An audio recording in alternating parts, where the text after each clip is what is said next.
سعودی عرب میں پاکستانی خواتین کے ادارے نیڈ اینڈ سٹائل کی طرف سے الریاض کے مقامی ہوٹل میں عید کی خریداری کے حوالے سے پاکستانی ملبوسات کی نمائش کا اہتمام کیا گیا۔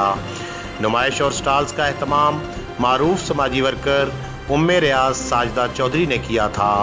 سٹالز کا افتتاح ویلفیئر اتاشی پاکستان ایمبیسی محمود لطیف اور ان کی بیگم نے اپنے دستے مبارک سے کیا۔ ان کے ساتھ ریزیڈنٹ ڈائریکٹر تکبیر چینل جناب زاہد شریف بھی شریک تھے۔ اس موقع پر پاکستانی خواتین کی بڑی تعداد نے سٹالز کا وزٹ کیا اور پاکستانی ملبوسات خریدنے میں خاصی دلچسپی کا مظاہرہ کیا۔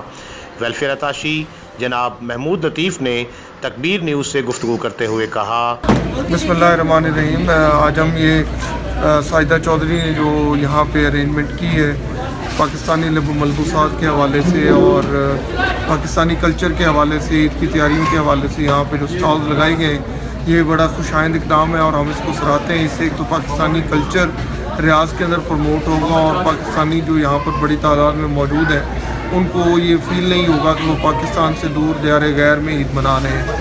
انشاءاللہ ایک تو ان کو اپنائیت کا احساس ہوگا، اس کے ساتھ ساتھ یہ ایک جو قدم انہوں نے اٹھایا ہے یہ خواتین کے جو انحصاری ہے اس کی طرف ان کو لے کر جائے گا۔ وومن امپاورمنٹ کے ذریعے آئے گی، جو گھر کی بنیادوں پر جو صنعت کاری ہے وہ آئے گی، اور جو ہمارا ایک قدیم دستکاری کا فن ہے خواتین اس کو زندہ رکھیں گی، اور انشاءاللہ یہ مستقبل کے لیے بھی ریاض کے اندر پاکستانی کمیونٹی کے لیے ایک بہت اہم قدم ثابت ہوگا۔ پاکستانی خواتین کے لیے لگائے گئے یہ سٹالز چاند رات تک خدمات سر انجام دیتے رہیں گے۔